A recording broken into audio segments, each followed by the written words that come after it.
nama saya Nabila Yumna Yusrina dari Prodi Studi Agama-Agama Fakultas Usuluddin dan Dakwah IAIN Kediri.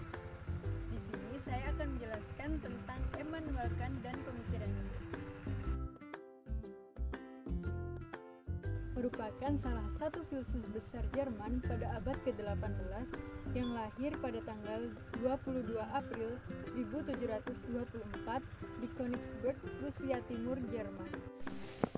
Keluarganya sangat menjunjung tinggi nilai keagamaan, sehingga tidak heran jika Kant terkenal sangat agamis, jujur, dan patuh terhadap agamanya. Ia terlahir dari keluarga yang sederhana, dengan seorang ayah sebagai pembuat pelana kuda dan memiliki ibu yang sangat cerdas. Untuk memenuhi kebutuhan hidup dan sekolahnya, ia bekerja sebagai seorang guru privat pada keluarga kaya, karena ia memang dikenal sebagai anak yang cerdas. Ia membujang selama hidupnya dan tidak pernah menikah. Dan Kant meninggal pada tanggal 12 Februari tahun 1804. Adapun beberapa karya Kant diantaranya, yang pertama, Critique of Pure Reason atau kritik atas akal budi murni. Dalam karya ini, kritisisme Kant dianggap dapat mendamaikan rasionalisme dan empirisme, di mana dalam menentukan kebenaran tidak cukup hanya menggunakan nalar logis saja, akan tetapi peran nasionalisme yang sangat menekankan unsur a priori atau ide bawaan dari alam metafisika juga diperlukan. Yang kedua, ada Critique of Practical Reason atau kritik atas akal budi praktis, yaitu membicarakan mengenai moral, di mana tujuan hakiki filsafat moral adalah membantu kita menjadi orang yang lebih baik. Yang ketiga, kritik der Urteilskraft atau kritik atas daya pertimbangan. Dalam karya ini, Kant memadukan antara kritik atas rasio umum dan kritik atas rasio praktis. Kritik daya pertimbangan ini menyesuaikan keduanya dengan konsep finalitas. Artinya, sebelum menentukan kepastian, maka harus diselidiki terlebih dahulu, agar keduanya bisa melahirkan suatu paradigma baru bahwa kebenaran empiris harus rasional, sebagaimana kebenaran rasional harus empiris.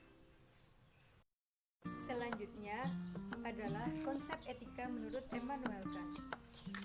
Etika berasal dari bahasa Yunani, yaitu etikos, yang merupakan kata dasar dari ethos, yang berarti tempat tinggal biasa, padang rumput, adat, kebiasaan, watak, atau cara berpikir. Namun seiring perkembangannya, etika sering diartikan sebagai adat kebiasaan, dan dalam etimologi, etika sering diartikan sebagai moral. Dalam ruang lingkup filsafat etika, Immanuel Kant termasuk pada filsafat aliran etika deontologis. Etika deontologis adalah teori filsafat moral yang mengajarkan bahwa sebuah tindakan itu benar kalau tindakan tersebut selaras dengan prinsip kewajiban yang relevan untuknya. Artinya, tindakan itu dianggap benar apabila itu adalah kehendak baik, karena bagi Kant tidak ada hal yang lebih baik secara mutlak kecuali kehendak baik. Menurut Immanuel Kant, ada 3 kemungkinan seseorang menjalankan kewajibannya. Yang pertama, untuk memenuhi kewajiban karena hal itu menguntungkan baginya. Yang kedua, ia terdorong dari perasaan yang ada di dalam hatinya, misalnya mempunyai rasa kasihan. Dan yang ketiga, memenuhi kewajiban karena memang kewajibannya tersebut memang ingin ia penuhi sebagai kewajibannya. Tindakan terakhir inilah yang menurut Kant merupakan suatu tindakan yang mencapai titik moralitas. Karena suatu kebaikan yang dilakukan dengan sungguh-sungguh yang berasal dari kehendak baik merupakan kemurnian motivasi sebagai ciri pokok tindakan moral.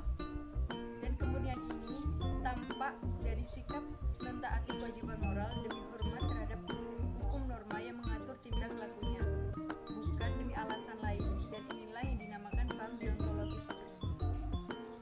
Jadi, moralitas menurut Kant adalah kesesuaian sikap dan perbuatan kita dengan norma atau hukum batiniah kita, yakni apa yang kita pandang sebagai kewajiban.